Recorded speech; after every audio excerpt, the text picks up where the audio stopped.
and then we won a prize. So it just felt like a good start to this film. And in the last 24 hours, how many awards have you won? It's we haven't won, we are nominated, so we have to still, wait and see where those nominations lead us. And this movie is a story of three women, Divya Prabha, Chaya Kadam, Kani Kusruti. Their story Kusruti. is, yes, their story is as they explored love, longing and loneliness in the bustling city of Mumbai. It's a Malayalam Hindi movie which critiques what is being seen as an influence of patriarchy on women's lives in Mumbai. How did you navigate the complexities of representing these societal structures, and what do you think has been the impact of this movie, particularly with regards to perception of gender dynamics? I think that, you make a movie about things that affect you. And as a woman living in Mumbai, these were some of the things that I was impacted by. So, and also many of my friends. So I felt that it was just the themes that were close to me. I feel that a lot of these themes are also quite universal. Like, it is not specific to India. Uh, these issues are there all over the world, and maybe that's why women from different parts of the world are also connecting to it. And perhaps it's just a story that's based in India, but has themes that people can connect to from anywhere. So, did you expect this kind of reaction from the audiences? Love in particular? Actually, I have to say it was quite surprising. This is a movie that I've been working on for many years. Like, the first germ of the idea was something that was 8 years ago. And then, when you're making the movie, you're just concerned that you will be able to make it, because it's difficult to make independent movies, trying to raise the funding, etc. So it's like, long distance running. You look at your feet and continue. So you don't really think about, like, what will be the end. You just want to make it, the movie. So everything we are getting, it's like, so many people worked on this film. Like, for so many people, it was the first movie they'd ever worked on, first feature film. So it was, I think, special for so many of us. And we're just really happy that people everywhere are taking to it, and, it's getting this amazing response. It's really much more than, we had thought would be. And how did your personal narrative shape the development of the film's characters and themes? Because you have drawn inspiration from your own grandmother's experiences. Yeah, I was just thinking a lot about, how women look at themselves and their feelings of desire and their own bodies, and we think about ourselves in the world around us. So it was the conflict that I have within myself of the different values as a woman that I'm expected to have, and as I have for myself. So one of the main themes of the movie, and it's about the characters who are all three different generations, and how they think about themselves in the world. I've benefited a lot from friendships from women of all ages personally. So that's also something I wanted to talk in the movie about, this kind of friendship, which I feel can be really a source of strength. So this intergenerational friendship that this movie depicts among women, how crucial or critical do you think it is? I think it's really important. Like, especially as I grow older, I feel that my friends have become like, my chosen family. And I think that's true of many of us, especially who leave home and live in a different city. Our friends become such a strong kind of support system. And I feel very inspired by so many women, who interact with me, or also who I read about, or whose lives I get a glimpse into. So I feel that there's a lot to learn as one grows, and friendship helps with that learning. And is that something that is connecting also with the international audience? Because the idea of friendship is universal. So. Absolutely, it is. So, Payal, the film's visual style, if we were to talk about it, particularly its use of light and color, has been described as evocative of Mumbai's monsoon season. Did you see the city little differently from the rest? Or were you attempting to see the city differently? I think that a lot of the images that we created in the movie are what you see as a Mumbaiker all the time, especially in the monsoon season when it's that grey, murky weather and the whole city gets covered with blue tarpaulin. And we took a lot from these things that we saw around us. And put that into the movie rather than project what we wanted onto the city. So while writing the script, I was already working with my cinematographer and production designers, and we would take walks in the city and observe like what is the train looking like in this particular light in the monsoons, and what are the predominant colors. So it was really from looking at what is around that we put it into the movie. The fact is that right now the Academy voting window is on. Will you be, highlighting that or talking about it to the viewers, particularly in India? Any request? Any appeal? Well, actually, the window is open at the moment, and our distributor here in the US, they are really kind of doing their best to let as many people watch the movie as possible. And that's how the academy system works. It's really about how many people who are part of the academy get to watch the movie. And they're doing such a great job with holding so many screenings. I guess that's how Jodie Foster got to see it. Yeah, so it's just that I hope that more people watch our movie and support it, because here we're getting a lot of support as well. So, Payal, is there anyone in particular that you would want to watch your movie? I actually want as many women as they can to watch it, which is why I'm very excited about our Hotstar release. We've also put Hindi subs on it so that, so many people, it can reach out to everyone. Even people who maybe don't speak Malayalam can also watch the movie. And that's my biggest takeaway from this whole experience has been that all the awards, what it truly helps for is that the movie gets people hear about it, and audiences in India go to watch it or watch it on Hotstar. It ran for quite a long time in the cinema, but I really hope that more women from all parts of our country get to watch it. And the past few years have seen a surge in critical successes by women filmmakers in India. What do you think is driving this trend? I think it's about time, no? Absolutely, I agree on that. But yes, what do you think, women are becoming trendsetters? I think that, we have very interesting stories to tell. It's just now that we have been given, the opportunities have been arising more and more. And everybody's trying their way to, whether it's the documentary, people make documentary films, people doing the web series, doing all the different kinds of cinema that is possible. I feel the avenues have also opened up, and that diversity has allowed for diversity with the people making movies also. I feel there's still a long way to go, but it's the steps are in the right direction. And how do you think women filmmakers are changing or contributing to the narrative landscape of Indian cinema? See, basically, it is that whoever is telling the story, it is from their experiences. So, if more women are telling stories, it is from more of their lived experiences, which wasn't happening so much before. So now, obviously, the narratives are stories that all of us connect to as women, because we are now the voices of those films. So it's that's what I guess representation brings, that you get that diversity because of the person making it. And that's very important, because then you get such a range of cinema. Yes, you said it rightly. It's about the lens which is actually viewing it and also conceptualizing it. So, Payal, your films challenge traditional norms and stereotypes. What drives this passion for storytelling?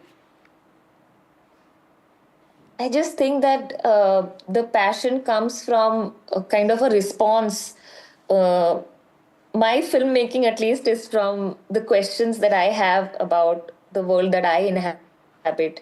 And I hope that in the movie, and but the people who watch it are also somehow find that those questions are concerning them. And this film, All We Imagine Is Light, features a strong female lead and explores themes of identity and community. Would you like to discuss the importance of representation in filmmaking? Representation in which way?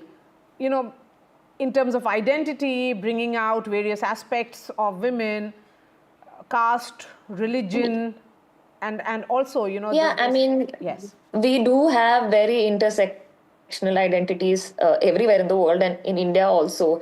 So I just feel that if there are more filmmakers who come from different identities, then automatically that representation increases.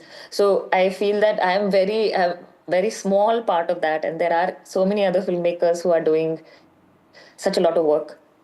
But I would say that you have started the change, so there will be several more who would be following it.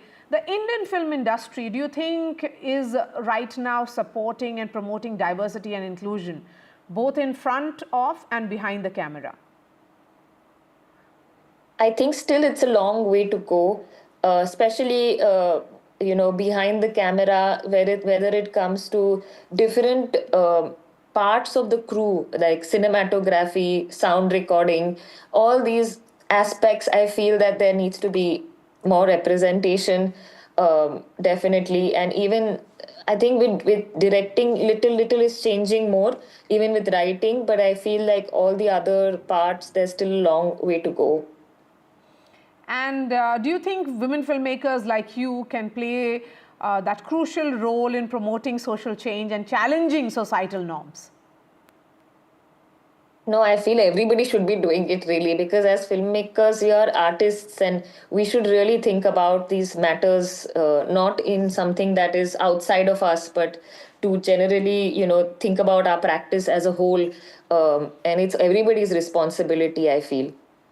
And you have said that when you first came to the US in September 2024, you did not know what to expect and was a bit terrified at what the film industry here, I mean, in the US would be. That's where you are joining us from. Yeah. You were pleasantly surprised with all the welcoming or openness that they have received you with? Yeah, actually, I was really pleasantly surprised because a lot of the movies that have been nominated along with us are quite independent movies. So I really felt like there was a kind of friendship amongst all the directors, and there was a nice sort of feeling in the overall industry, which I have to say, because you see it on TV and you don't know what to expect. I have been watching awards also since like many years, so it feels very daunting. And I have to say, I was very nervous when I, was interacting with the people of the Hollywood industry. But most people were very nice and very kind, I think. And that was really good to see. And do you think that has also changed the way they have been looking at Indian cinema in general? And that is the reason why an Indian woman on the global stage, who's being seen as this trailblazer, such as you, is getting that kind of acceptability. I think that it has been happening over the years, step by step, with different Indian movies getting international releases. And that has sort of changed people's views. Like, we also know that the success of RRR already was kind of had the Indian film industry in people's minds here. So the change has been going on for some time, and I'm also part of that. Okay, and what about, would you say that there were women before you who showed the path and then you followed, and you've also now set that path easier for the women who will follow you? I really hope that the path for women in the future will be a little bit easier. Of course, one can only hope that is the case. But we've had filmmakers like Meera Nair before, who has been so like they she's also come and seen our movie and was really encouraging, and that's the best we can do. We can all be there for each other and encourage everybody who's trying their best to make movies. Any collaboration or partnership that you have been approached for recently after the success of this one, and you would want to share Actually, with us? no. No, not nothing that comes to mind, actually. Are you looking at moving away at some stage from documentaries to commercial cinema, or looking at commercial hits? Well, I would love to make movies that are seen by more and more people. So that is always my desire. And so if that means that, it is more commercial, then so be it. So, overall, because you have been now in and out of, United States, what was one reaction or one conversation that has left a mark on you? Actually, I met a couple of women who had moved here as nurses very much long ago, and they came to watch the movie with their children who had grown up here. And there was really nice and moving responses because a lot of them were single moms. And I really felt that the response was very, they had connected with the movie. So I was very affected by that, because I think that it's important that it's a story that resonates with people who are also represented in the movie. And what advice would you give to young women who are just starting out in the film industry, and what lessons have you learned along the way? There is with this work in making movies, I think, and it's true of people who are also become very established, because I've met a few and I sense that feeling. Maybe I'm wrong, but making movies is like a long it's like climbing a mountain, and you just have to like not be disappointed with because you see right now, you're seeing that we are receiving all these recognitions and awards, but when we were starting out with this movie, it wasn't the case. We were applying to so many different funds in different countries, and we got many rejection letters. Nobody posts rejection letters on Instagram, unfortunately. I wish people did, so we'd all know that we also got a lot of no's, and that's part of it. So I think that's part of filmmaking, which is always up and down. It's never going to be a smooth rise. So yeah, we have to always keep that in mind, that it's you have to keep at it, basically. The entire country is watching you and watching your success. There's a lot of hopes pinned on the multiple nominations that you have won, hoping that it will be converted into awards as well. Any anecdotes you wish to share with us? Any part of the film that has stayed with you that you want to share with the viewers of NDTV? Actually, it was working with the three actors, the Chaya Kadam, Kani, and Divya Prabha. That was, I think, for me, the greatest thing for this in this movie, because for me, it was my first movie. And for them, they are very experienced actors, but they were so generous and supportive of me. They gave me so much time. They were like collaborators, like they were improvising, and we worked on it together. It was we all stayed together for 3 weeks, and um, we were trying out all the scenes as if we were preparing for a theater production. And it's so rare to find people who are so generous, especially actors who are so busy. And I feel like it was really because of them that that this film has come alive. Like they are amazing artists and incredible human beings, and I'm really happy that we're all friends now, and it's been a great experience for me getting to know them and working with them. And wishing you more success, more laurels, and thank you for speaking to NDTV, Payal. Thank you. And when you are right up there on the ladder, what does the world look like? And the world of cinema looks like? I just think that it's a place of so much opportunity, and what we have to be so proud of in our industry is that we have such a diverse industry. Like, so many different kinds of films are being made in so many languages, and from Assam to Tamil Nadu to the Maharashtrian film industry is thriving, and I think as a country we need to feel like it's really amazing the kind of work that happens. Ms. Payal Kapadia, I appreciate your time here and wishing you all the best. Thank you so much. We hope to have more of you in the coming few days. Thank you very much. Perhaps after another celebration that you've had on the global stage. So thank you for putting India Fingers crossed. Yes, fingers crossed. Thanks, Payal. Thank you for speaking to NDTV. Thank you. On that note, we are slipping into a short break. Lots more news and updates on the other side.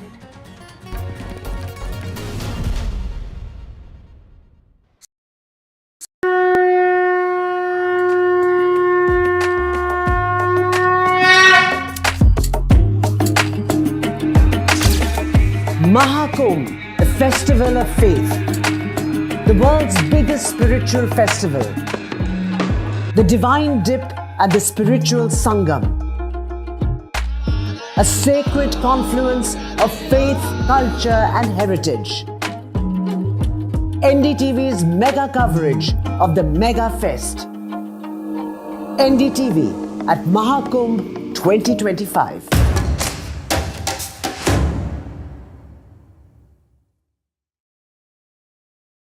Well, I'm in Altadena. This is one of the worst hit areas. When disaster strikes, NDTV World brings you exclusive on-the-ground reports straight from the heart of the action. A neighborhood in Los Angeles that has been devastated by fire. I just received an emergency alert extreme, which has come on my phone. Stay tuned for NDTV World's in-depth coverage as we bring you the real stories from Los Angeles. This is the Altadena area, and there are still fires, and there's a lot of smoke in the area. These houses completely gutted. This is reporting that matters only on NDTV World.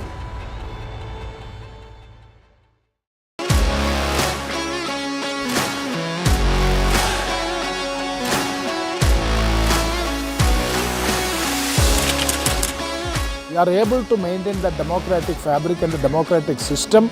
I want to do something that can make a difference. लगातार जनता की आवाज को सरकार तक पहुंचाने का काम मैं करता हूं. I was a student up until very recently. I really want to work and do something for my people because they have given me this opportunity. They have elected me. सोचा नहीं था कि राज्यसभा सांसद बनूंगी.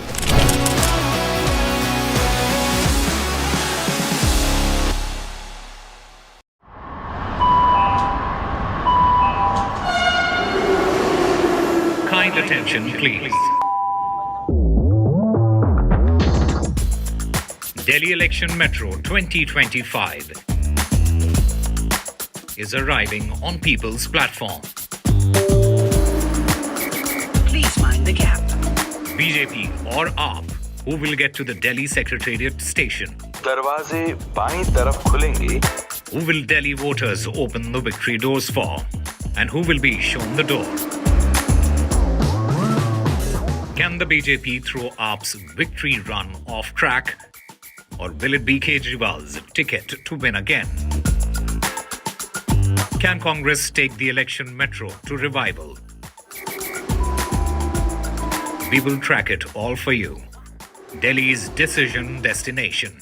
Doors will open on the left. Stay tuned to NDTV for Mega Metro poll coverage.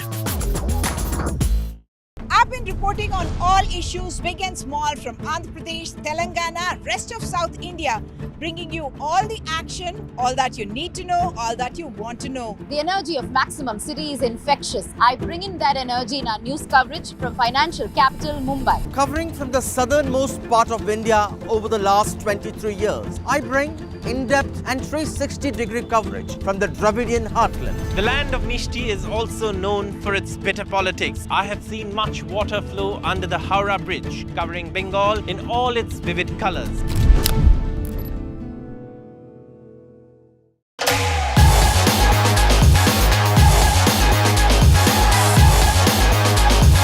The Who's Next Influencer Awards 2024 presented by Who's That 360 and our proud media partner NDTV.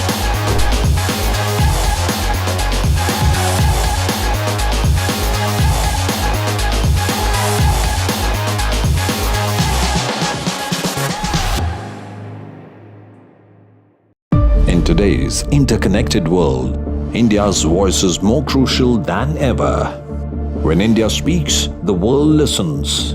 At NDTV World, we are that voice, bringing you intelligent and insightful news from India and beyond. From geopolitics and diplomacy to economic shifts, migrations, tech disruptions, and the stories of our diaspora. We cover the news that shapes our global future. NDTV World, your new home for global news, is here.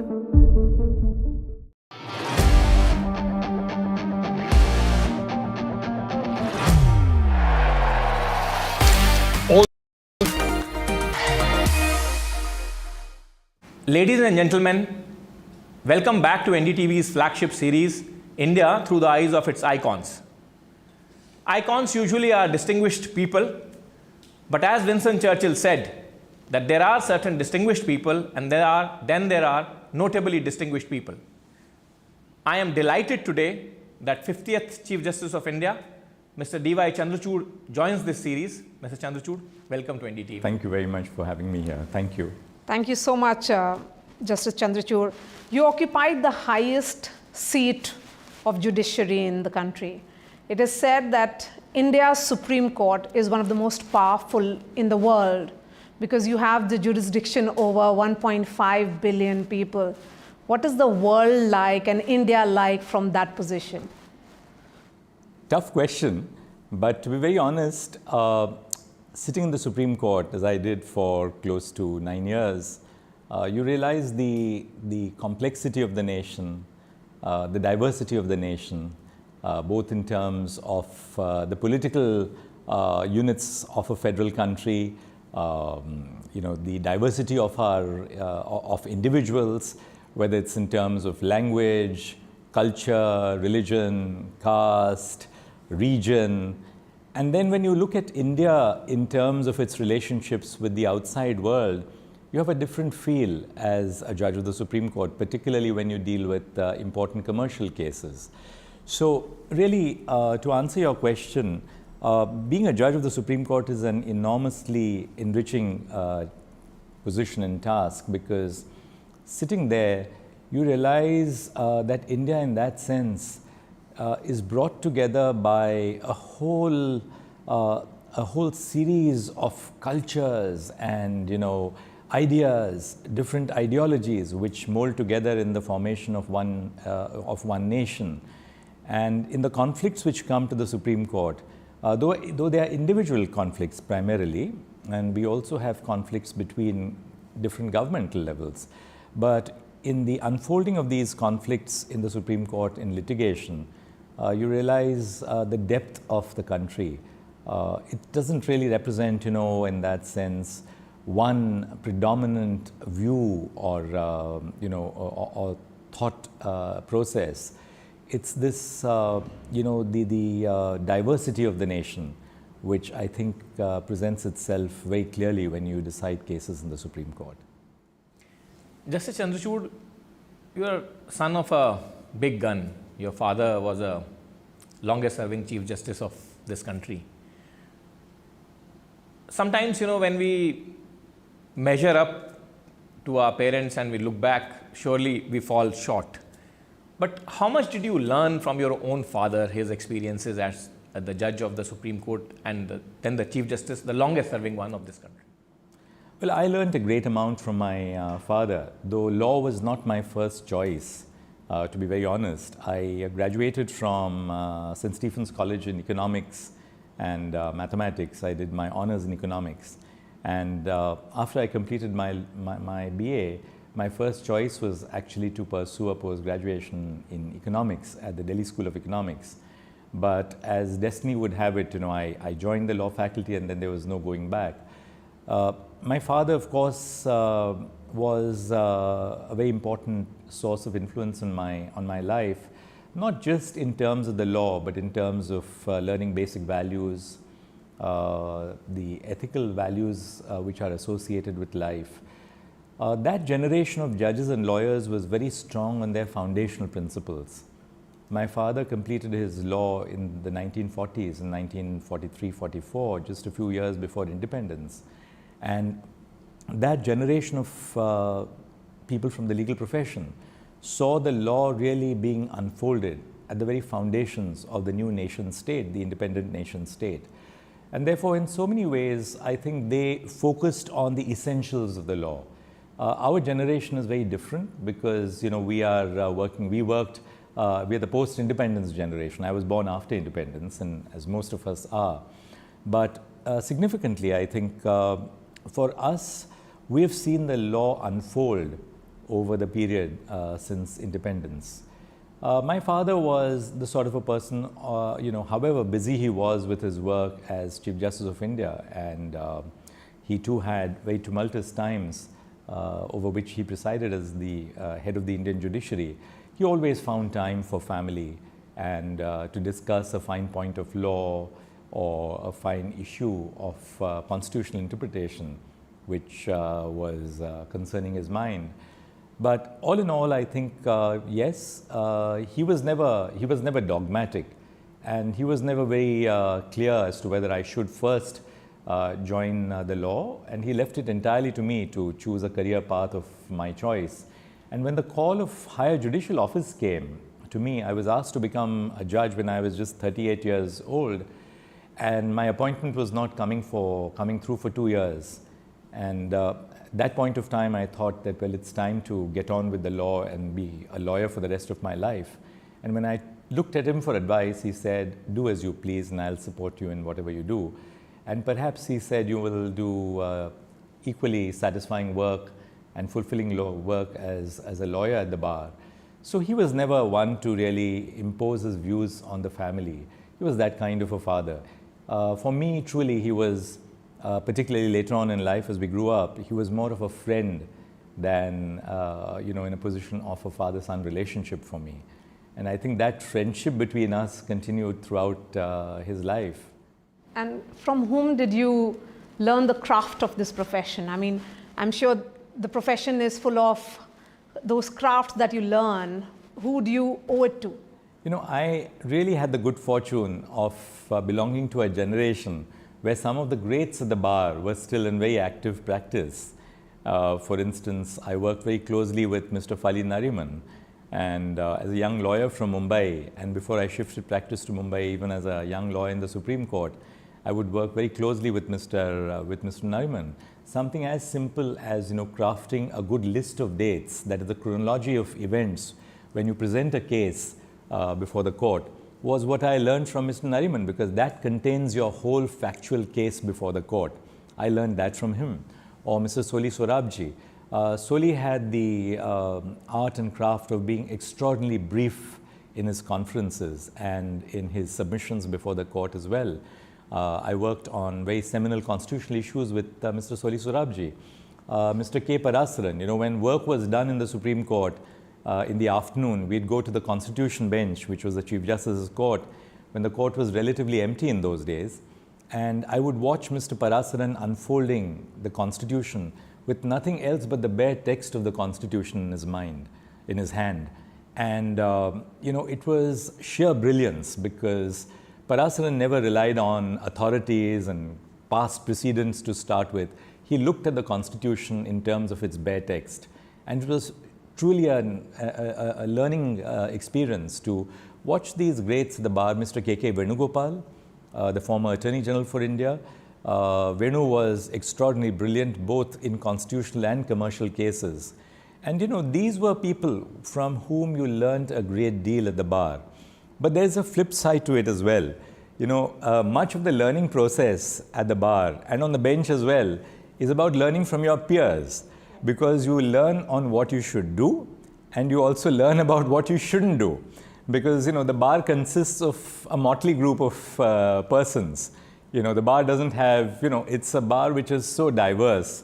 There is the large base of the pyramid, and then it sort of tapers off as you go up to the highest echelons. But sitting in the court every day is the greatest learning experience, because in the dialogue between the judges and the lawyers, you realize what really makes judges tick. What is it that a good judge is asking for in a case? What is it that they are trying to fathom to arrive at the truth? And likewise, when you look at it from the perspective of a lawyer, you learn on how lawyers deal with the queries which come from the court. How do they handle difficult cases? How do they handle difficult opponents? So, the law in action in that sense is very different from the law as it is taught in law schools, because it's all about a human drama which is unfolding in the court. And since it's a human drama involving conflicting cases of parties, the people who participate in that drama, namely the judges and the lawyers, are those who really shape the outcome of jurisprudence. So did Harvard Law School teach you something extra? Because you say that law in action is very different from law in textbooks. Yes, it did, because Harvard Law School really taught me very significantly the policy-oriented approach to law. The critical legal studies movement was just gaining ground at Harvard. Incidentally, I learned about a great deal about policy as a student of economics at Delhi University, and then also at the Campus Law Center in Delhi. We had great teachers like Upendra Bakshi, Lautika Sarkar, Shivramaya, who taught law and poverty. In fact, Lautika Sarkar gave us the first groundings in feminist jurisprudence, when people were not talking about feminism in our law at that time in the 1980s. But going to Harvard, I think I really profited very greatly by learning about the critical legal studies movement, which is now par for the course. Critical race theory, for instance, is very, very widely researched and spoken about. So going to Harvard in that sense was completely a different experience. But if you ask me what impact Harvard had immediately after I returned to practice, I have to confess that it's not that because you study at Harvard Law School that you'll get a little higher fee as a young lawyer. You are still at the bottom of the ladder. You are competing with everyone else who is at the same platform, namely a 1-year or 2-year-old lawyer at the bar. I realized to my disappointment in those days that when I got my first brief as a young lawyer in the Bombay High Court, I was fresh out of Harvard Law School. I had an SJD from Harvard Law School, which is the Doctorate in Juridical Sciences. And my first brief, which was a little docket to mention before a division bench of the Bombay High Court, I was given this docket. So I asked the solicitor, how much do I mark on the docket? I mean, in the sense, what is my fee? Fees in Bombay in those days were marked in GMs, which is gold mohurs. And, one gold mohr was 15 rupees. I believe the Calcutta GM was 16 rupees. So the solicitor looked at me and said, for this particular work which you are doing in the court for me, the ordinary fee would be 5 GMs, which would be 75 rupees. But since you are first appearing before the High Court, I will give you 6 guineas for this case. So I realized that notwithstanding a Harvard PhD, what I could mark in those days was about 75 rupees or 90 rupees in the mid-80s. So, life teaches you so many good lessons, and you realize that, a good academic degree is important, but it's not everything in itself when you actually join the profession. But Harvard actually benefited me as time went on, because the learning lessons which I received from Harvard, I was a student of Professor Lawrence Tribe, one of the greatest constitutional law scholars. And when I became a judge and started writing about the law and not just speaking about the law as lawyers do in my judgments, I realized what a imperceptible impact Harvard had on my way of thought as an individual.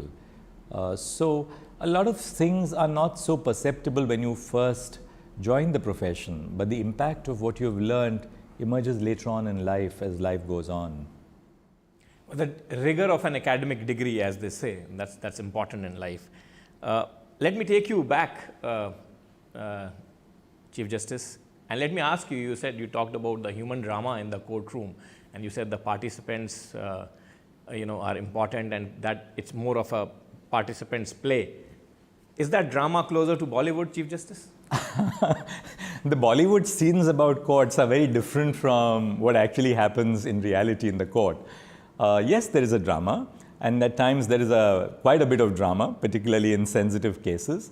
But a lot of times what goes on in court is, in that sense, bare bone exposition of facts and law. So it's very different from how the court is portrayed in Bollywood films, or for that matter in some of the Hollywood films as well, or other films of a different genre. Or by the authors like Sidney Sheldon? Yes, I think so. Because, what happens in the court is that you are dealing with real life issues concerning citizens. It may be a criminal case, it might be a dispute between spouses, it may be a dispute between two corporate bodies, it may be disputes between, say, the state government and the central government. As in the Supreme Court, it happens so very often. So, the real work of the court is done with intellectual rigor. And that intellectual rigor also imparts a sense of confidence in the judicial process to our citizens, because they realize that there's serious work going on over there. Even if it's a case, say, concerning marriage equality, the actual argument is all about constitutional interpretation, and the rigor of the intellectual process in the court is, I think, is something which sustains the confidence of people in the process. And among your landmark judgments, sir, has been on the electoral bond scheme. You declared them unconstitutional and also affirmed the rights of voters to know the source of electoral funding. It would not have been an easy judgment to arrive at. Yeah, actually, no. I would think that no judgment which a judge delivers, particularly in the Supreme Court, is easy in itself. Because when the Supreme Court speaks, it speaks for the future. It speaks for the present, and it speaks for the future. So, and there is no higher court above you.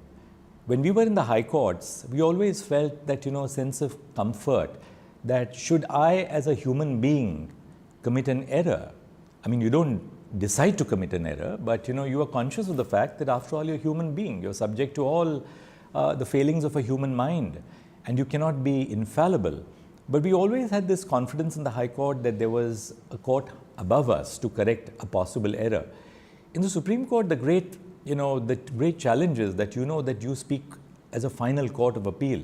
There's no court higher than you. And therefore, there's no case which I feel in that sense for us in the Supreme Court which is an easy case.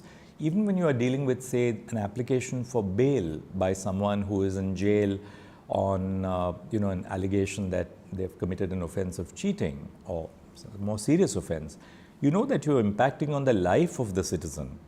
So in that sense, no case is truly easy. Yes, what you said is true that, for instance, when you decide a case like the electoral bonds case, when the case opens, you're conscious of the ramifications of what you are deciding, and you're conscious of the impact which the case will have on the polity in the long run. It's obviously something which is present to the mind of the court. But when you're deciding the case in terms of the intellectual rigor, as we just referred to a short while ago, you're applying the basic principles which are associated with that body of law.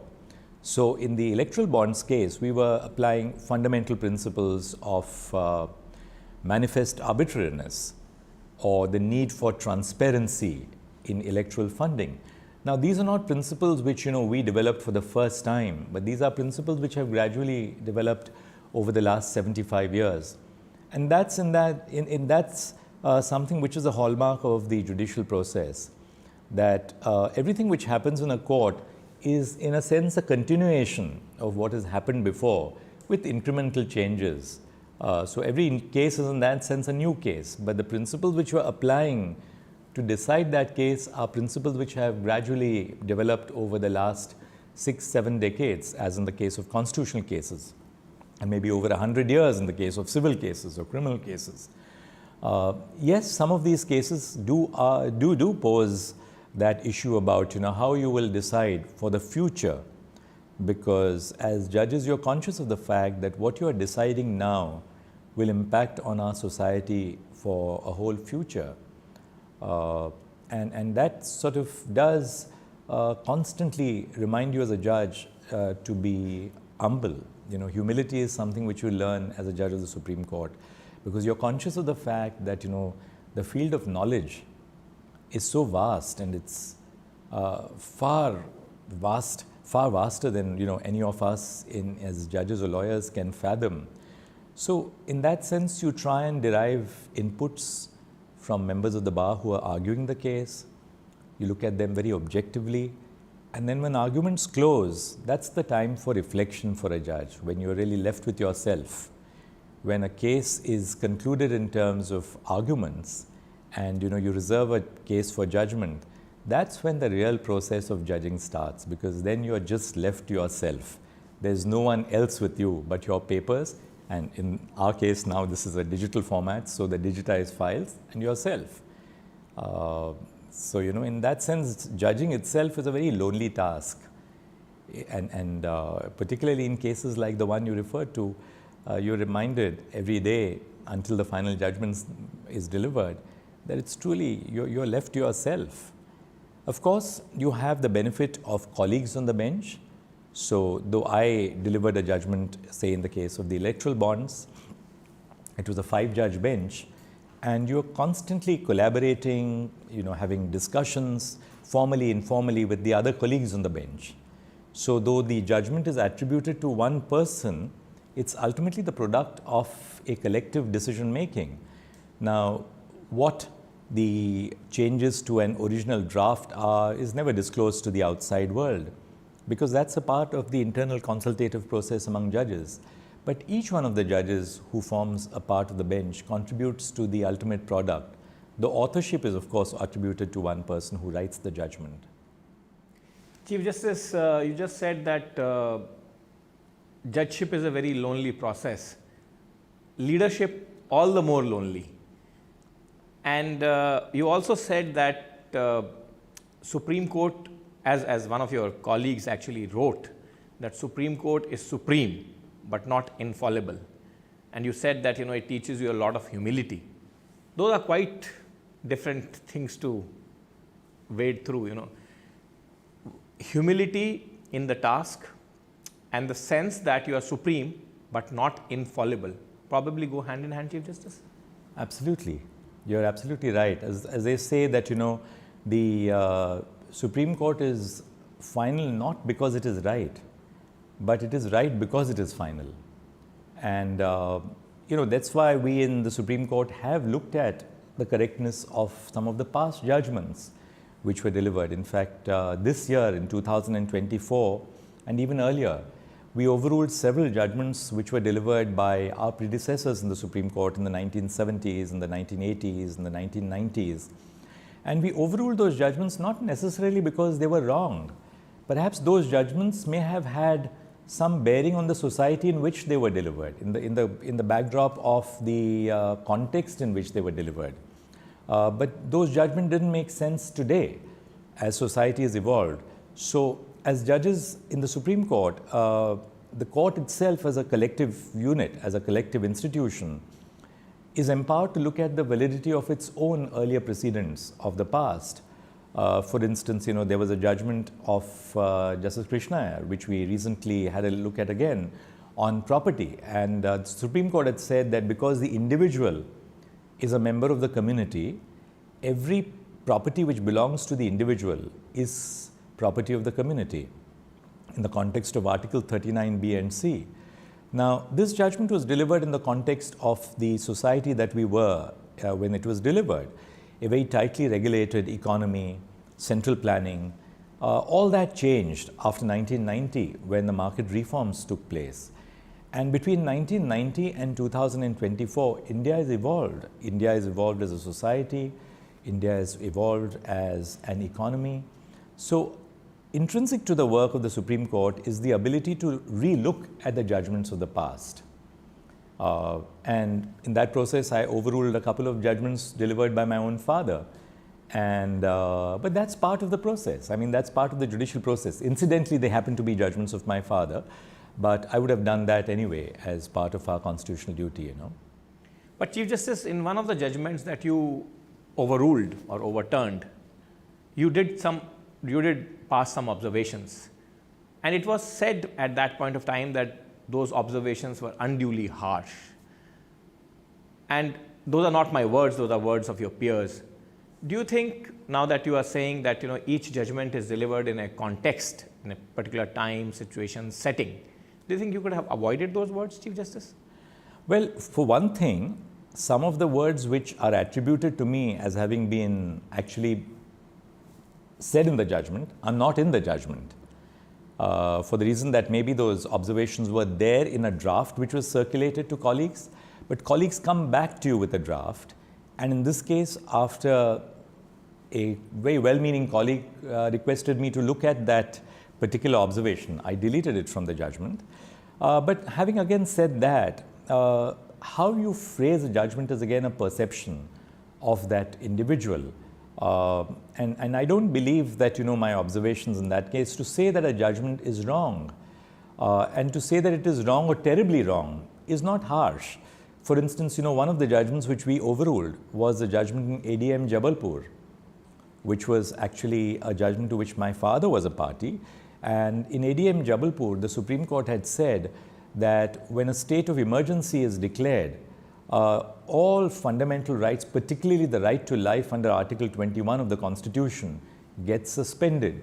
So there is no right of recourse to the Supreme Court for protecting your personal life and liberty. Now, we overruled that initially when we decided the case in Puttaswamy, where we decided the right to privacy. Now, when we decided Puttaswamy, we said that the judgment was terribly wrong because the right to life and personal liberty does not originate in the Constitution. Even if there is no Constitution, human beings in a civilized society, in a democratic society, have the right to life and personal liberty. The Constitution recognized the right to life and personal liberty, and therefore we overruled that judgment. Probably codifies it. Yes, that's right. And I think we overruled it, and while we overruled it, we were also conscious as judges of the excesses which took place in the course of the internal emergency which was declared in 1975, because those were years of my growing up. I was in college, I just entered college then, and we were deeply conscious of what had happened. So when we responded to ADM Jabalpur and overruled it, we didn't overrule it, by saying very, simple words that, well, there's a constitutional error or there's a legal error.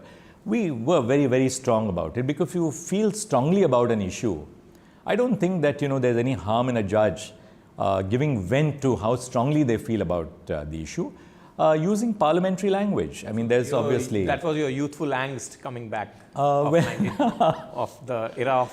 It's not just a youthful angst, it's, I think, the constitutional angst, because I just felt that, we had to overrule the judgment. Not that you don't look youthful anymore, Chief Justice. Let me just put it in perspective. Sometimes, as they say, you are a very youthful man. The looks belie the years. Yeah. I mean, they say in Latin America that, the years sit lightly on you.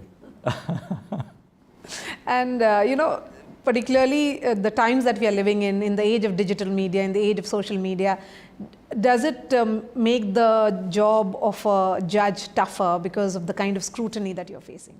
Oh, yes, of course, because in the age of social media, everything that is said in court now becomes a part of a public dialogue and a process of dissection. Earlier, before the advent of social media, you had 100 people sitting in the court or 50 people sitting in the court, and you had a few print journalists who would be your beat reporters who would be taking down what had to be published. And what went to the press was ultimately what the beat journalist or the beat reporter thought worth publishing for the next day. Now it's no longer like that, because every little word which is said by the court or by a judge in the course of an argument is in social media the next moment. The real challenge is really this, that a lot of conversation which takes place in the court in the course of the hearing of a case does not reflect the final judgment of a case. But, our attention spans are so limited today, down to, the 20 seconds on social media, that people don't understand the distinction between a dialogue in a court and the final judgment of the court. Even before the final judgment of a court comes, people feel that the dialogue is reflective of, your position. And that's not quite right. Sometimes you find that the criticism is extremely irrational. The criticism of a judge, the targeting of a judge, is based not on any concrete material, but just what anybody can say about a court. But these are now, I think, that's a new normal. We are living in an age of social media, and we have to confront the new normal, train judges to be independent, and train judges to be capable of taking their own decisions, uninfluenced by what is being said about what they said previously, maybe in the previous hour or the previous day, in the course of the hearing of a case. But yes, social media is a challenge. So your tenure in courtroom number 1 was also marked by several judgments with regards to gender justice, minority rights. Decriminalizing homosexuality, for one, has huge impact and has shown the direction to the country as well. When you enter the courtroom for these judgments, what was on your mind? Well, actually, when you enter the courtroom to deliver the judgment, the judgment is all done and dusted. You already have the judgment in your hand. Read the judgment. Yeah, because you're releasing the judgment. But after that, there's a point of no return. Once, you have shared the judgment with colleagues and you're just notifying the judgment and you're going to declare the judgment. The real process is before you actually come to that. The judgeship, as you call it. The writing of the judgment. Yeah, the judgeship, as you called it. The actual deliberation between colleagues. The process when arguments are going on. Because when arguments are going on in the court, you're reflecting and you're churning, on your thoughts and which way you would possibly go without arriving at a final conclusion. And that's really the very challenging part of, judging. All these judgments that you referred to, and there are others as well, they do, of course, you spend sleepless nights as a judge. I had my own share of sleepless nights, working till way past midnight, waking up at 3:30 in the morning to, sit down when the world is very quiet, when you don't have the pressure of, administrative files, which a Chief Justice of India has to deal with apart from all the judicial work. So, it involves a great deal of reflection. You're questioning yourself. You're constantly questioning yourself as a judge, even before you deliver the judgment on whether what I'm arriving at in terms of the conclusion is a correct conclusion. It's not that, you decide at the end of the argument that, well, this is how I'm going to decide. Very often when you are actually dictating the judgment, or in my case, typing out the judgment on my laptop, that's when you realize that there's a problem in the line of approach which I am taking as a judge. Because when you are, with yourself, and you're either dictating the judgment to your stenographer, or you're typing out a part of the judgment on your laptop, you realize that this doesn't make sense. I have to modulate what I thought should be the line of reasoning to arrive at this conclusion. And so you're constantly questioning yourself. As judges, I think we are our greatest critics. And you're constantly asking yourself this question: can I write this particular perspective in a different way? Is there a better way to put this, in terms of my reasoning? Because the outcome is for the present. The reasoning is for the future. It's not just for the present. Because future generations of citizens would be looking at how you reasoned in coming to that conclusion. And they would be away from the battle of conflict of today's times, but then they look at your reasoning in the future. So this part is very crucial to the work of a judge.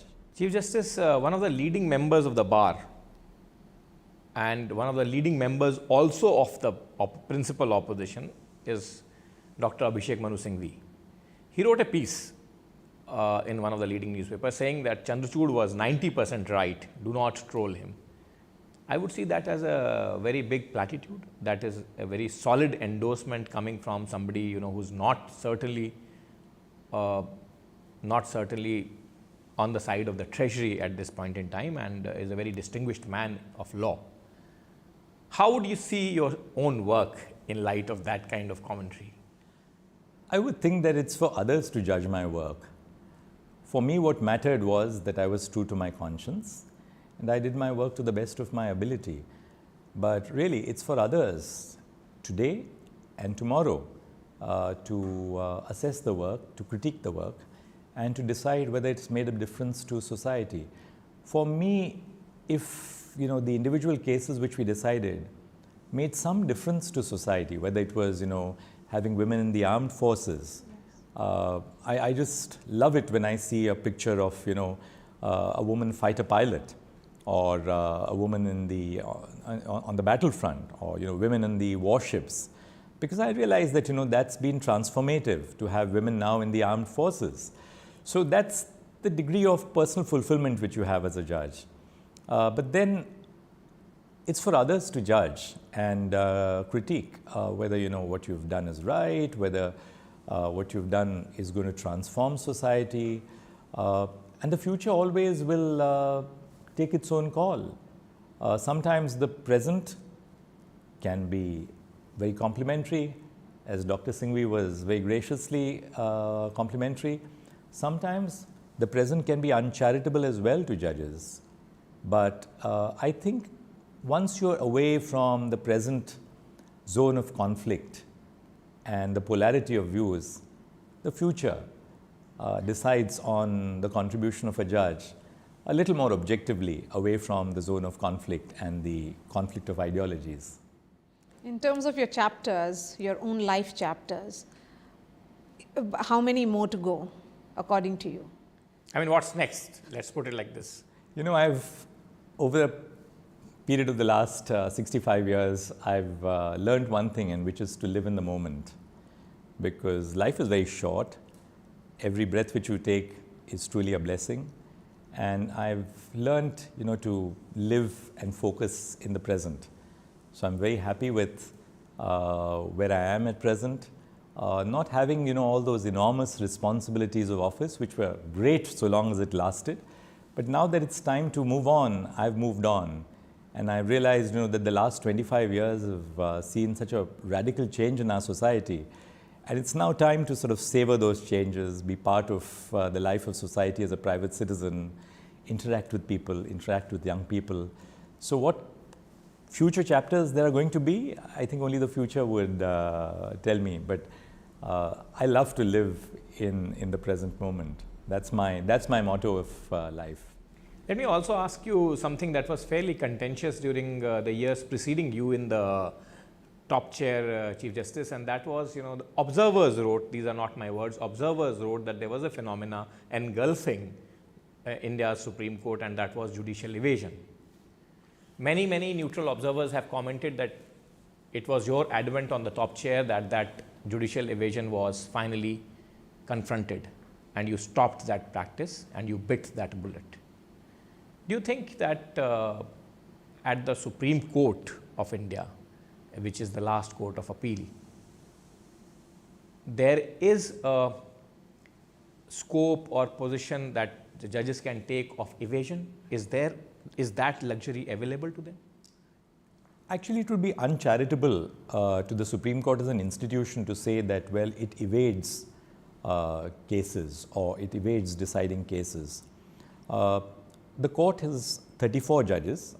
Today, it's not a court with full strength. Now, there are about 80,000 cases which are pending. This is a great challenge for any head of the institution, which is that do you take up the smaller cases which involve a big impact on the lives of common citizens, maybe a civil appeal, a criminal appeal, a bail application, or do you take up, say, the seminal constitutional cases? Because there is a trade-off. When, say, 5 or 7 or 9 judges are assigned by a Chief Justice to deal with a constitutional case, those 5, 7 or 9 judges are not dealing with the ordinary work of the court, right? Now, some balance has to be drawn by the head of the institution of how many judges would you devote to doing the normal or routine work of the court, which is important in itself because you're dealing with the lives of individual citizens. But equally, this is not just a court of appeal. It's a court which is a constitutional court. And you have to devote sufficient resources and human manpower to dealing with the important constitutional cases as well. So in my 2 years as Chief Justice, I decided that, well, I will place great importance on both aspects, on ensuring that we deal with the normal flow of litigation. So, every week a judge would be reading, say, 70 or 80 cases on a Monday and again a 70, 80 cases on a Friday. But then Tuesdays, Wednesdays and Thursdays we would sit in the Constitution bench and deal with some of the important constitutional cases. So it's a tough call really for the head of the institution, because you have to have one eye on the inflow of cases which is coming into the court. Last year, that is 2024, 59,000 cases, close to actually 60,000 cases were filed in the Supreme Court. It is unprecedented. I mean, this is the largest filing since independence. And the Supreme Court disposed of over 59,000 cases. So notwithstanding the fact that we have the Constitution benches growing through the year, we disposed of almost as many cases as were filed. So this is really a trade-off. But as I said, it's critical that, we as a court also deal with the important issues of the time. Speaking for myself as a judge, this was a learning lesson which I learned from the Bombay High Court, where I cut my teeth as a young judge, which is that once a case comes to your hand, you must conclude it. And this was my mantra throughout my judicial career, that once the case came to us, then usually we wouldn't really adjourn it without a very good cause. And we would take that case from beginning to end. And that's what we did, whether it was in, so many of these Constitution bench cases that we decided were cases which were pending for a long, long time in the Supreme Court. And obviously you can't deal with all of them, but I tried to deal with as many of these cases as I could. But I don't think it's really a matter of judicial evasion as such, when a case cannot be taken up by a court. Some of my predecessors, for instance, if they couldn't take up a particular case, it was not an act of judicial evasion. It was just because of the pressure of work. I mean, it's only when you're a Chief Justice of India and a judge of the Supreme Court that you realize the enormous pressure of work, just the volume of work, pressure in the sense of the volume of work which you have to handle. So this is a big challenge of how do you balance the two. Well, Chief Justice, that brings me to the last question probably, unless Marya has something else to ask. And that is that in terms of work and in terms of leaves, Supreme Court has faced sometimes undue criticism, I would say, about the leaves that the Supreme Court has. And I have spoken to some very distinguished lawyers like Mr. Chidambaram, and they said that, and he has actually written it in the public forums also, that leave is actually not leave. That is consumed for many purposes of writing those lengthy judgments, going through the court papers, etc., etc. Do you think that the world at large needs to be sensitized more towards the vacation of the Supreme Court per se, so as to, for them to appreciate that process better, rather than plainly shoot at the Supreme Court for just having too many leaves?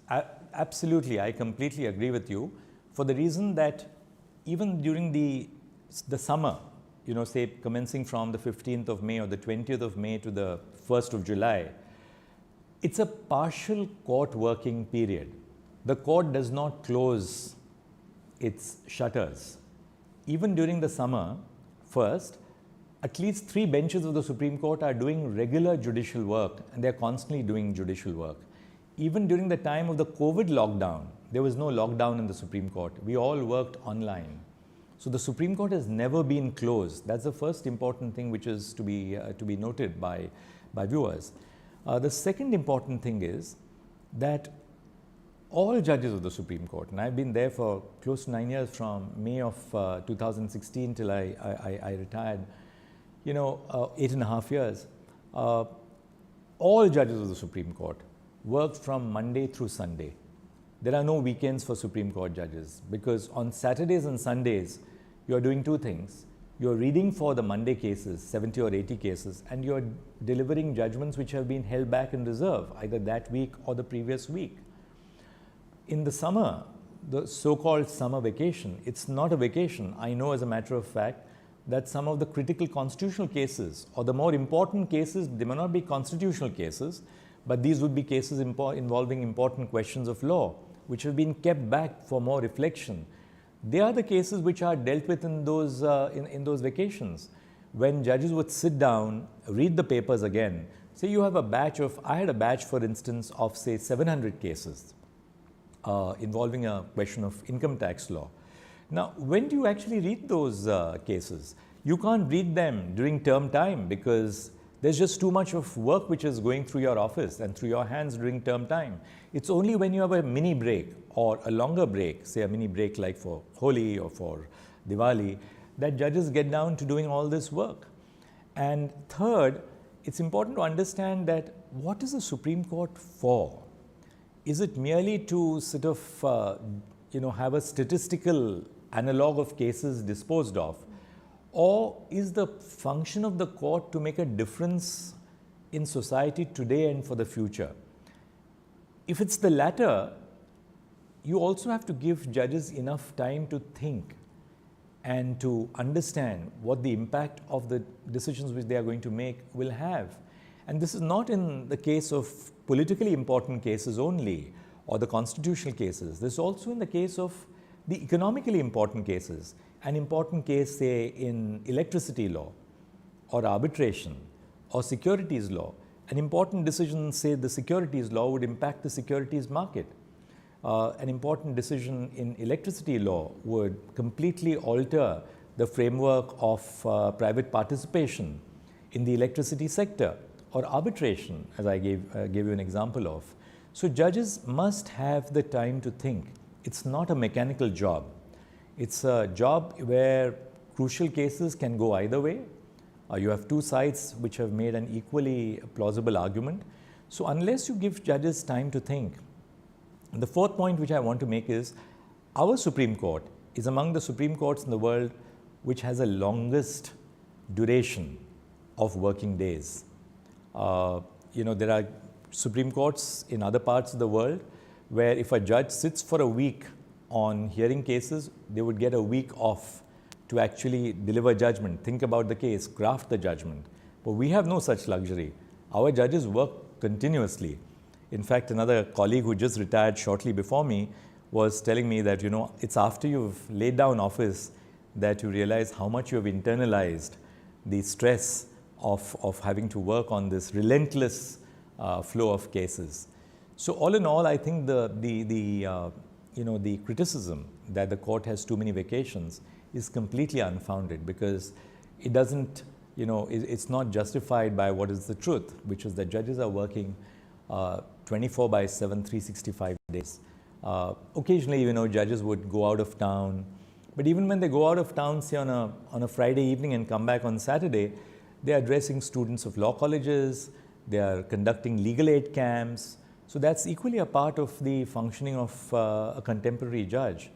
So it's not that judges have, unlimited time off or, time to spend with their families. In fact, I know as a matter of fact that the first victim of a life on the bench is your own ability to spend time with your own family. So I'm making up for lost ground now, that I'm... So Chief Justice, let me compliment you before we close. That, I don't know whether you would have been a Nobel Prize winning economist if you would have taken up that study, but you certainly can be, and that future certainly lies in front of you, is that you can be a very, very, very beautiful speaker.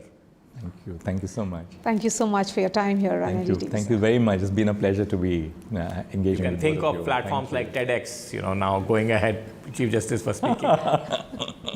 Thank you very much.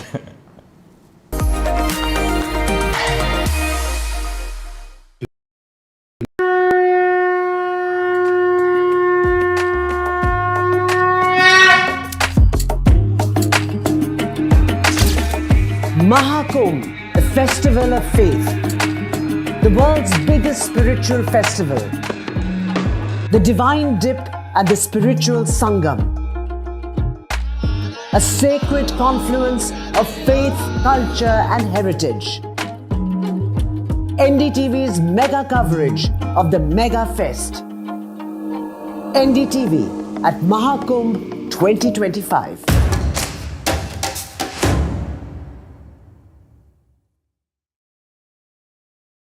Well, I'm in Altadena. This is one of the worst hit areas. When disaster strikes, NDTV World brings you exclusive on-the-ground reports straight from the heart of the action. A neighborhood in Los Angeles that has been devastated by fire. I just received an emergency alert extreme, which has come on my phone. Stay tuned for NDTV World's in-depth coverage as we bring you the real stories from Los Angeles. This is the Altadena area, and there are still fires, and there's a lot of smoke in the area. These houses completely gutted. This is reporting that matters only on NDTV World.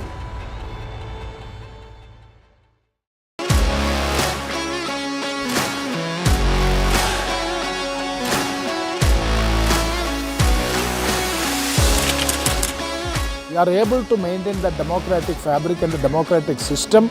I want to do something that can make a difference. लगातार जनता की आवाज को सरकार तक पहुंचाने का काम मैं करता हूं. I was a student up until very recently. I really want to work and do something for my people because they have given me this opportunity. They have elected me. सोचा नहीं था कि राज्यसभा सांसद बनूंगी.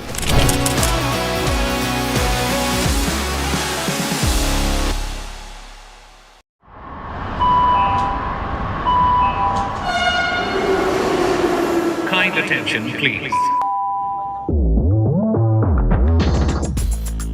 Delhi Election Metro 2025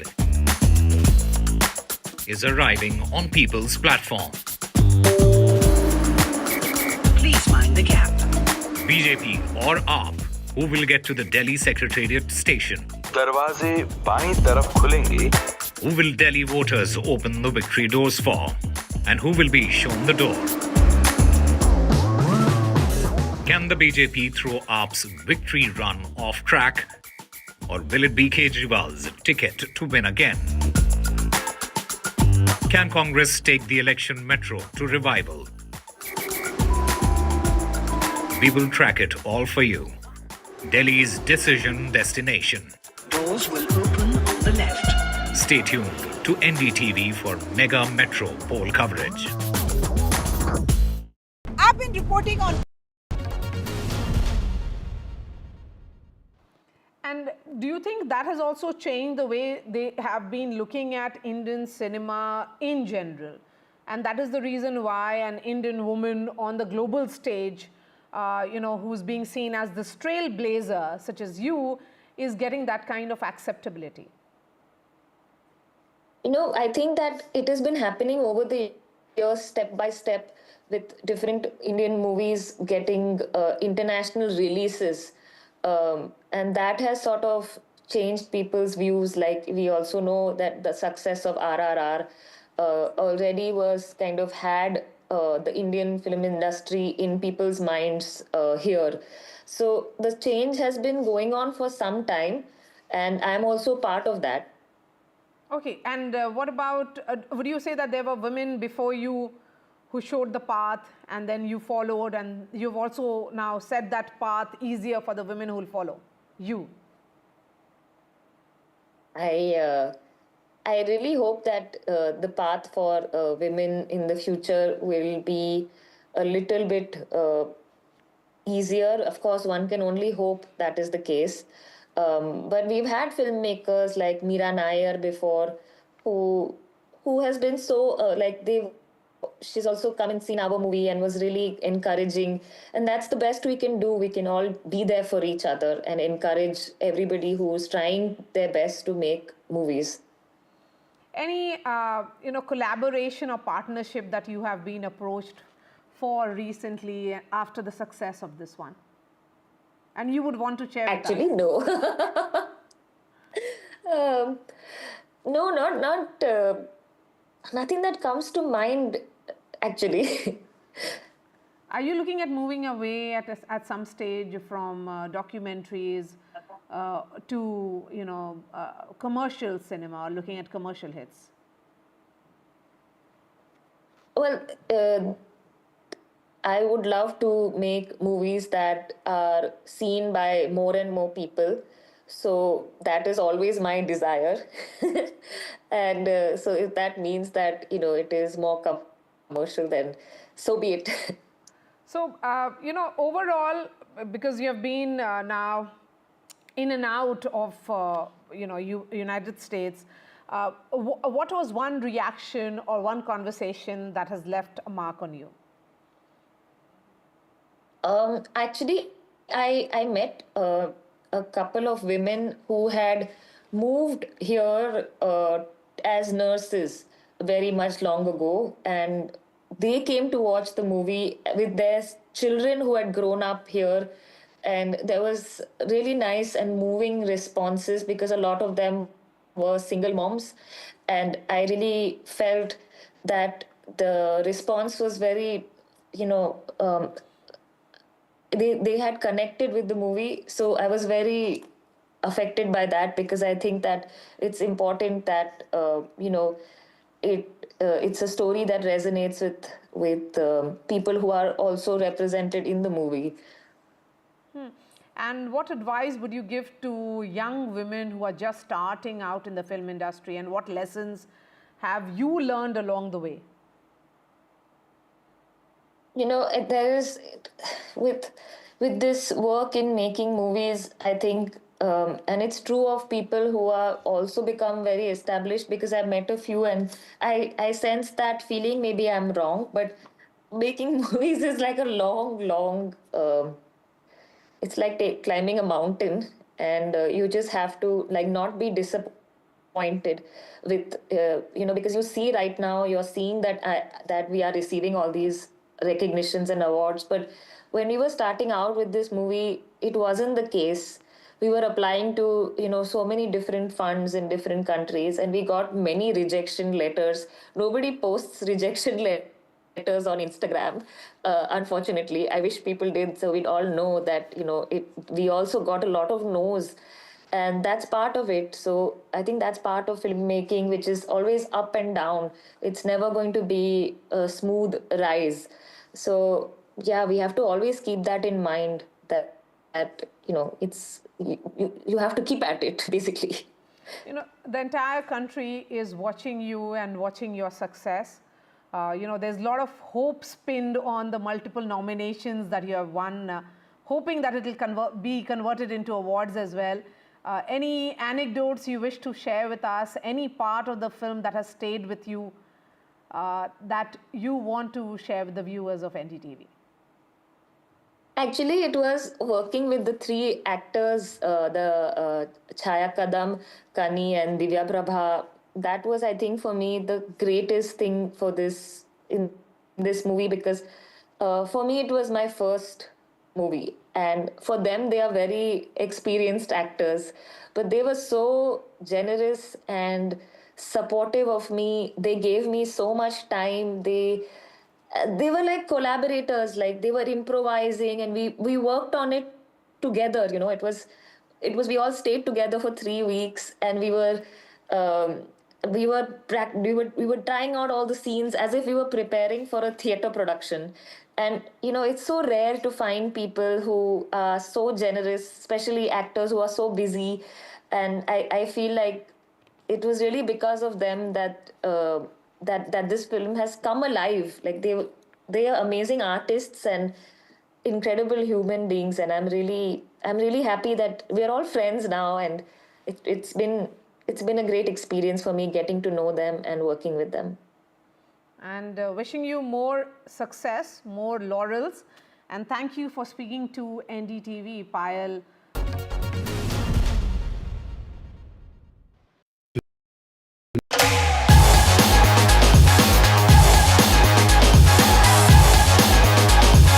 The Who's Next Influencer Awards 2024, presented by Who's That 360 and our proud media partner NDTV.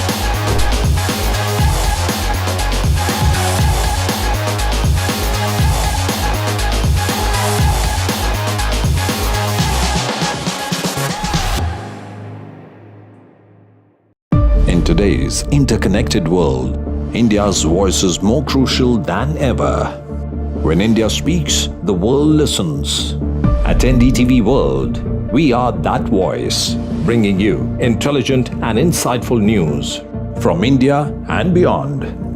From geopolitics and diplomacy to economic shifts, migrations, tech disruptions, and the stories of our diaspora. We cover the news that shapes our global future.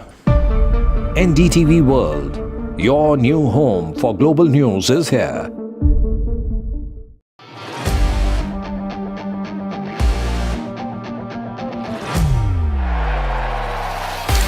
All set for Trump 2.0.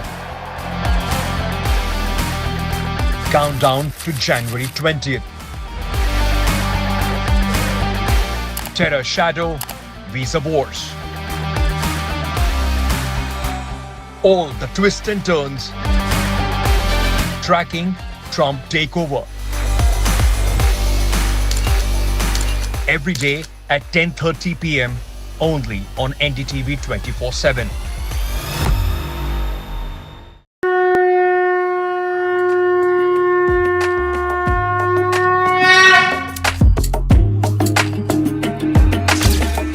Mahakumbh, the festival of faith, the world's biggest spiritual festival, the divine dip at the spiritual sangam, a sacred confluence of faith, culture and heritage. NDTV's mega coverage.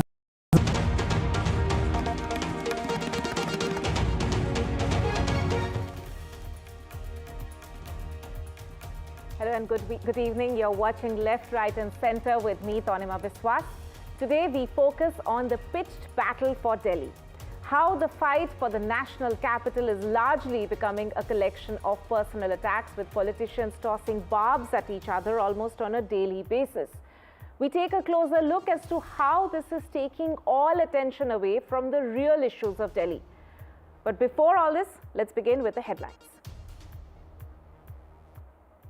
Face-off over fake voters in Delhi escalates. Kejriwal's fresh salvo against BJP to the poll panel. Claims 33 fake voter applications are linked to Parvesh Verma's residence. BJP hits back, says Aam Aadmi Party is clutching at straws. Capital clash over Delhi excise policy case. BJP claims the CAG report pins loss to state exchequer at over 2,000 crores. Aam Aadmi Party rubbishes BJP's charge, questions authenticity of claims.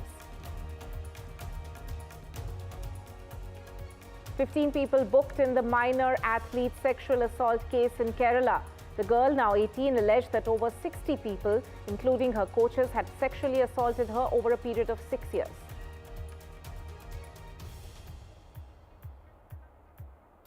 Death toll in the Assam mine tragedy rises to 4. Race on to rescue 5 miners still trapped inside the mine. Congress's Gaurav Gogoi pushes for an SIT probe, writes to the Prime Minister.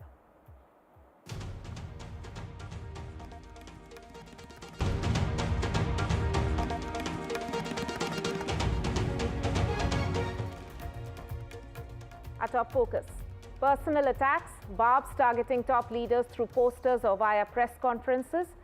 This is what we get to see in the run-up to Delhi elections. This is elections for the national capital, Delhi, a city which is seen as the crown jewel of the country. But instead of talking about issues that affect those living here, like pollution, traffic gridlocks, safety, we only see politicians bickering and serving allegations targeting each other. And a lot of creativity and time is clearly being invested into this. If we just take one look at the posters, at the poster war, which is emanating, which has in fact largely captured the headlines over the past few days now. Here on NDTV, we are bringing the needle back daily to Delhi's real issues. Here's what they are according to us, at least some of the real issues which we need to hear more from our politicians. We are highlighting some of them on your screens right now. So today we are asking, politics of personal attacks, is that yet another sad outcome of real issues being forgotten in the fight for the national capital? To discuss this further, I'm joined on the broadcast by Pradeep Bhandari, National Spokesperson for the BJP, Sanjay Jha, Political Analyst, Dr. Shelley Oberoi, former Mayor of Delhi, and Aarti Jairath, Senior Journalist. Thank you all for joining me on this discussion. My first question goes to Shelley Oberoi. Ms. Oberoi, even today we saw that Kejriwal's written to the Election Commission complaining about the fake voters issue, but bringing in his rival Parvesh Verma into the scheme of things, linking him to alleged fake voters issue and saying that over 30 fake applications are connected to his address in the national capital. Now, while the Aam Aadmi Party has been claiming that it's their performance which will speak to the voters and that's what's going to help them to tide over this anti-incumbency, then why not spend more time talking about these welfare schemes rather than throwing these personal barbs and targeting their political rivals?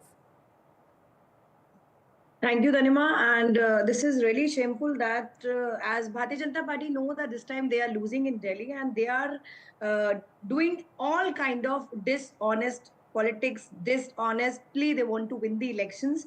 And this is a list which has been shown by the MP Sanjay Singh also, along with the data, and how the electoral scam is being done by the Bharatiya Janata Party. And this is really shameful that the senior MPs of the Bharatiya Janata Party and the central ministers are involved in the fake voter addition and deletion. And this clearly shows that Mr. Parvesh Verma, the BJP candidate from New Delhi, they have submitted an application to register almost 33 votes at his address, and he is living in that bungalow. He is supposed to vacate that bungalow in which he is living right now.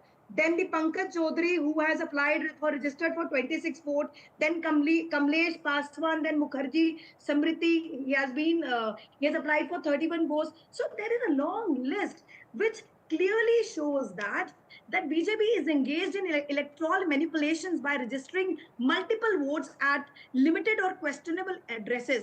And today, our former Chief Minister has written a letter to the Chief Election Commissioner to investigate this matter and how the Bharatiya Janata Party, rather than talking about who is the CM candidate, rather than talking about what is the vision for Delhi, what is the vision, what is their plan, what is their strategy to save the democracy of the country, what are the welfare schemes they are going to bring, they have no agenda. Rather than talking about their strategy, they are abusing Aam Aadmi Party leaders and their families. They are confiscating the residence of the sitting CM. They are doing the vote manipulations. They are doing the fake promises to the farmers and the Jat communities. What about the law and order in Delhi? They are not talking about that. What about the women's security? What about all those issues which are main? Why they're not talking about education? Why they're not talking about the health? Why they're not talking about the free bijli, free money? Right. Opening comments made by Shelley Oberoi. Taken your point, ma'am. Opening comments made by Shelley Oberoi. Let me bring in Pradeep Bhandari now. While manipulation of electoral rolls in Delhi is a matter of investigation, there are the police and the Election Commission as well. Both are looking into that matter. But Pradeep Bhandari, your comments on the fact that we are seeing daily personal attacks from both sides, from the Aam Aadmi Party and the BJP side. No one particular party is solely being blamed for it. Why is it that that is what is dominating the headlines rather than talking about issues? And why isn't BJP targeting Aam Aadmi Party on their schemes if they feel that the schemes are not working out or are cheating the voters of Delhi? Well, Tanima, first of all, we are in opposition in Delhi and it is our right to reflect the voice of the people of Delhi which want to rout and remove the Aam Aadmi Party government. We are talking about the issues of the people of Delhi. This is why we are speaking about the CAG report of how 2026 crore of corruption has been done personally by Mr. Arvind Kejriwal. Mr. Arvind Kejriwal built his 50 crore sheesh mahal. That 50 crore of money could have been gone to ensure that there is no tanker mafia in Delhi. That 50 crore money could have been gone to ensure that the situation is such that there is no garbage dump in Delhi. Shelley Oberoi also has the charge of MCD. In the last many years, the Aam Aadmi Party has not been able to remove a single garbage dump.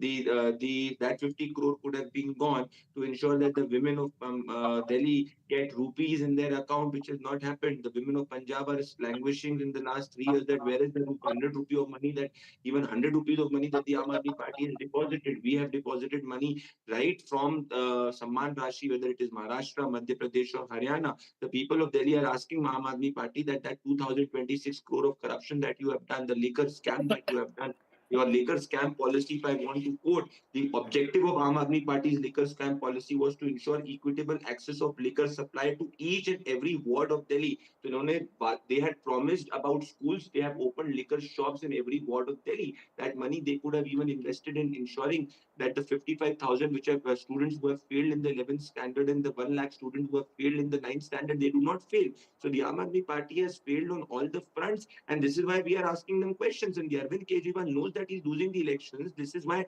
he's charging fake allegations. The Election Commission of Delhi has reputed, let me complete in 10 seconds. The Election Commission of Delhi has reversed all the fake allegations of Arvind Kejriwal and Sanjay Singh. So Arvind Kejriwal knows he's losing New Delhi. This is why he will not answer on the failed misgovernance of last 10 years. All right. Shelley Oberoi, I'll come back to you later. Let me bring in others, please.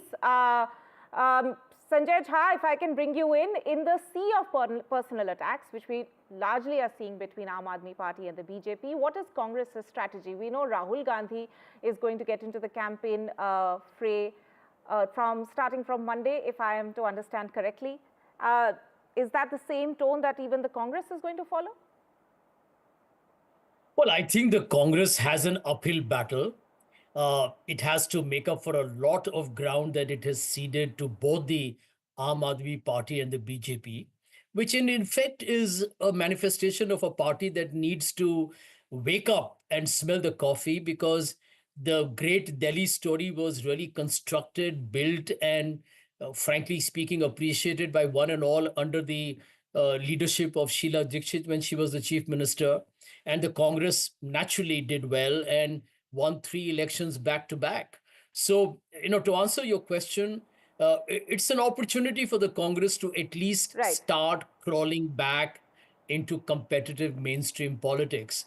But to address your question on what we are debating on your program today, Mr. I will agree with Shelley. I'm really sorry, I'll have to interrupt you there. There's a breaking update coming in. I will come back to you, but let me go across to the breaking news that we have got right now. BJP has declared its second list for the national capital, for Delhi.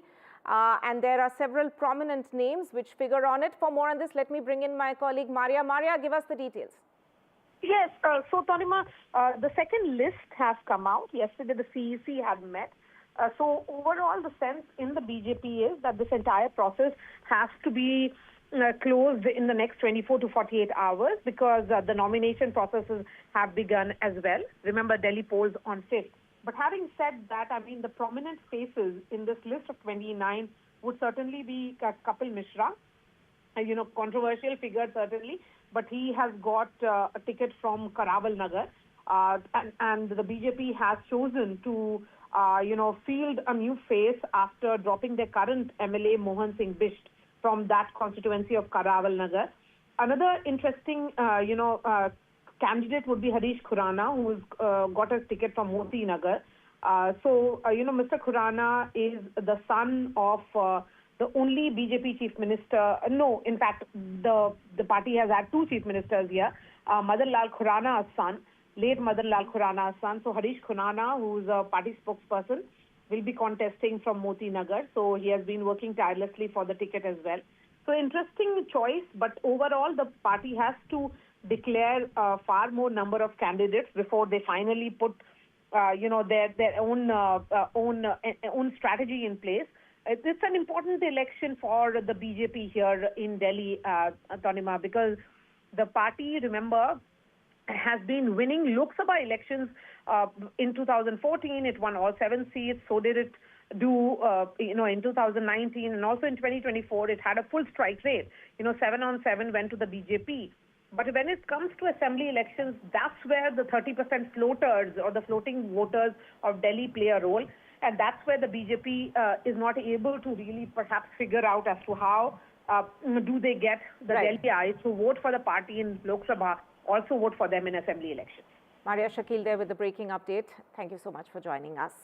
And let me go back to Sanjay Jha, who was making that point. I'm really sorry, sir, for interrupting you there, but please go ahead with the point you were making about Congress's strategy amid this intense and pitched battle of personal attacks that we are seeing in Delhi? No, I thank you very much. I do feel that the Congress has an opportunity to try and actually increase its vote share.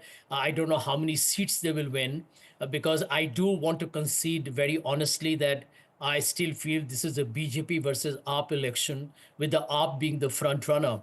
But let me make a very bipartisan point here. I believe, Tarunima, that what the former mayor of Delhi is speaking on your show is not very basically off the track. There is a point that end of day the voter rolls is a significant issue in all elections, and one worry that one has is voter suppression. And I think happens in many democracies, including gerrymandering. These are ways to influence the outcome of an election. So I hope the Election Commission rises to that challenge and does not allow any ambiguity to prevail. One point that I do wish to make that all parties should fight about, I don't live in Delhi, I live in Mumbai, but I can tell you the perception is that Delhi is extremely unsafe for women. And I believe that until and unless Delhi is seen as a place where women can go to work and come back home without stressing their families, where people can go out in the evening, socialize and come back, whether they drive on their own or whether they are accompanied by friends, but they're safe. I think that is one issue that all governments have failed in. And until and unless you create a society that makes women feel safe and secure, I think a good government is far from reality. But I do think that at least in this election, there is a competition and the Congress has a space to try and take advantage of. Let me see how they do. All right. Aarti Jairath, coming to you now. You heard all the parties in a way speaking their mind on this particular issue, and also about what really matters to Delhi. They feel that they're voicing the concerns of the people. But this tactics of capturing the headlines with personal attacks, do you find this particularly intense in Delhi? Yes, certainly, much more than the last two elections. I tracked both of them very, very closely. And this time the election campaign seems to be very negative from both sides. It's negative because they're attacking each other in the most, sort of vile language. I mean, the posters that the Aam Aadmi Party has put up, and in retaliation, the BJP has put up against Kejriwal. I mean, they're really vile. And, you don't expect a city like Delhi, which is largely a middle-class city, cosmopolitan city, to see this kind of, gutter politics. That's number one. Number two, the promise of freebies has really crossed all limits and has reached, kind of bizarre, sort of level. Because, the latest promise from the Aam Aadmi Party is that they will provide security guard to RWAs because, law and order is so bad in Delhi. There's something called welfareism. There's something called populism. But what we're seeing in Delhi is neither welfareism nor populism. It's just the ridiculous. It is ridiculous. Why should you be paying out salaries to religious figures? Why should you be providing security guards to RWAs? These are not the issues that people are really concerned with. I think people are concerned with much more basic issues. Life in Delhi has really declined. I've been living in this city for 50 years now, and I have seen how much decline there is in the city, just in terms of roads, traffic. Every year during the monsoons is so much flooding because nobody bothers to de-silk and clean the drains in time.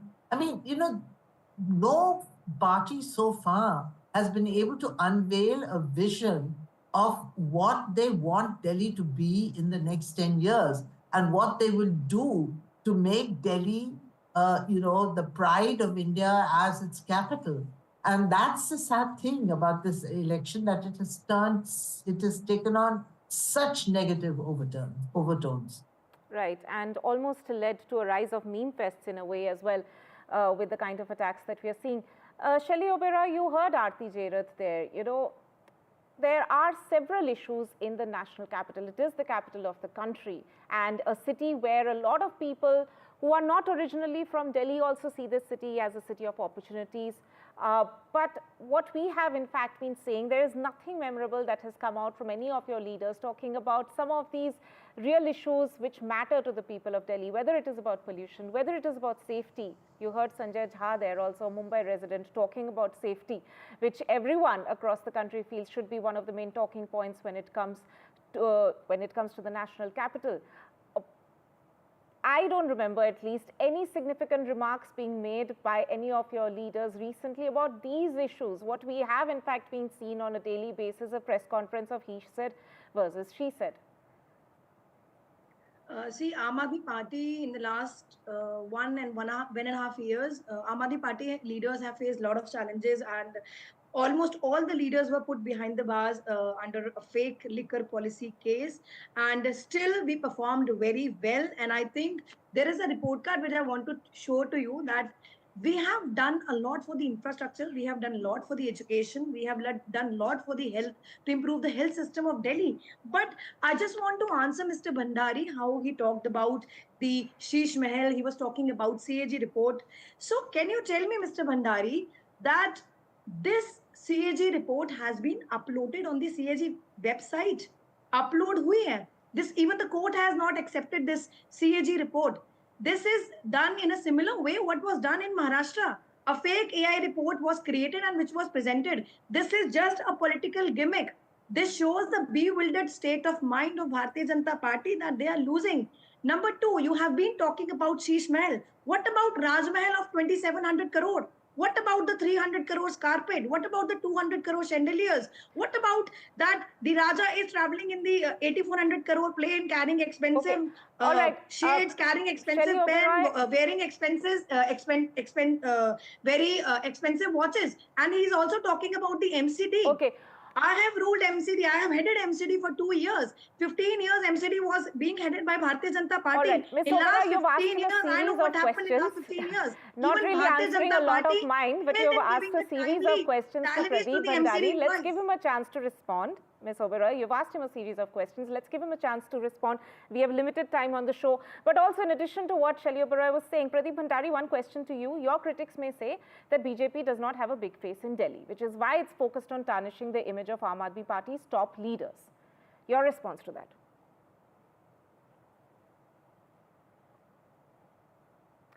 Mr. Bhandari, if you can unmute yourself. We can't hear you. If you can unmute yourself. Yeah. Thank you so much. So I'm saying the reality is that Arvind Kejriwal-led Aam Aadmi Party was so scared in Delhi that despite the repeated reminders by the Lieutenant Governor, the Arvind Kejriwal-led Aam Aadmi Party has not tabled a single CAG report in the assembly because they know Mr. Kejriwal is corrupt. Point number one. Point number two, yes, Shakil Oberoi has been heading the NCD from the last 2 years. This is why you see only Kuda Kachra across in Delhi. I can invite her to come to Bhavana to tell her the Aam Mr. Aadmi Bhandari, Party those landfills are given by BJP. This is not the way. Because BJP has done to be quiet. No, this is not the way. Shakil Oberoi, please give him a chance to respond. He did not interrupt you while you were talking. Give him a chance to respond. Everyone's getting time on the show. We cannot have people talking over each other. Ms. Oberoi, please give him a chance to respond. Go ahead, Pradeep Bhandari. No, I will again start. See, I'll again start. This is not the way. You need to mute her. This is an old strategy of the Aam Aadmi Party. All right, Pradeep Bhandari, please go ahead. We have to give chance to others also. Pradeep Bhandari, please go ahead. You should tell the Aam Aadmi Party spokesperson who's acting like a hooligan here. Thank you. I am asking simple questions. Point number one, Aam Aadmi Party did not table a single CAG report. 2026 crore is the liquor scam. Point number two, Arvind Kejriwal used to promise that he would live in a 2 BHK apartment and will not take any VVIP security. He, during the COVID work, made 52 crore Sheesh Mahal. Point number three, 10 years have happened. Has Aam Aadmi Party cleaned Yamuna? No. 10 years have happened. Has Aam Aadmi Party deposited a single rupee of money in the account of women of Delhi? No. 10 years have happened. Has the Aam Aadmi Party been able to even provide Dalit scholarship to 10 Dalit students? The answer is no. 10 years have happened and Arvind Kejriwal calls the Purvanchalis of Delhi as Farzi. Mr. Bhandari, answer me this. I want this answer. Who is your CM face? Let him finish. Arvind Kejriwal cannot defend All right, we cannot have this shouting match. We can't have this shouting match. Both of you, please. I want this answer. Okay, let me go across to somebody else. Sanjay Jha, Rahul Gandhi is going to start campaigning from next week. I'll have to bring him in now. Sanjay Jha, Rahul Gandhi is going to start campaigning from next week. What is going to be Congress's main poll issue for Delhi? What is Congress's main promise for Delhi? And one particular issue that they're going to focus on? No, I think the Congress's entire approach has to be driven by pure development politics. I mean, the country is now probably a lot more enlightened and definitely a lot more aware of what they should expect from the political system. And, Aam Aadmi Party has taken away what used to be the Congress's traditional platform, which was about reaching out to the new middle class, to the poor, and especially because Delhi for a long time was not really very cosmopolitan or industrial. It remained for a pretty considerable period a very bureaucracy and a government establishment driven population. But I think that's dramatically changed. So the Congress's approach has to be based on how do you address the issues of safety. I think that has got to be critical. Okay. The Congress party also needs to talk about statehood here, because I think that's going to be a very crucial point. How can you govern Delhi with the center really having all the key controls and commands on the remote control? But these are factors that need to be communicated. Okay. Eventually, at the end of the day, the common even when the UPA was in power and the BJP was in power. Why did you do an alliance with the Aam Aadmi Party? The Aam Aadmi Party was so bad. Okay, we cannot have people talking over each other. We were having a very calm discussion, but this has gone off the mark right now, Mr. Pradeep Bhandari. All right, we are running out of time on this discussion. I will have to thank my guests at this point, Pradeep Bhandari, Sanjay Jha, Shakil Oberoi and Aarti Jairath. Thank you so much for joining us on this discussion, a very heated topic and heated debate, and as we can see that the pitch is only going to keep going up from here as we get closer to the Delhi election date. And so that is, of course, our focus on Delhi elections, but news and updates will continue right here on NDTV.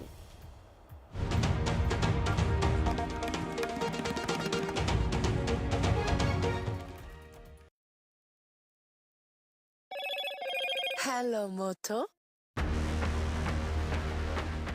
Motorola Edge 50 Pro, world's first AI-powered pro-grade camera.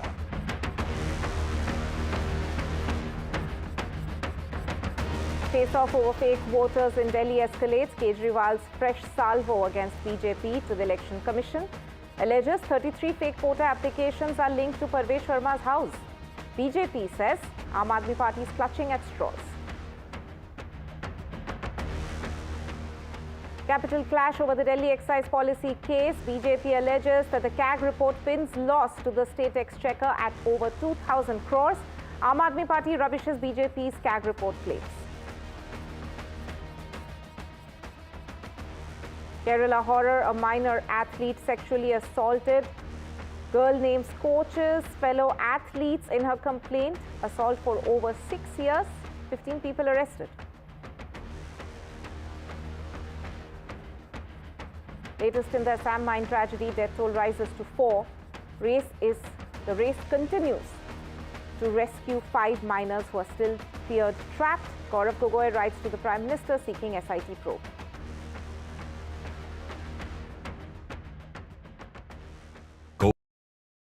Well, I'm in Altadena. This is one of the worst hit areas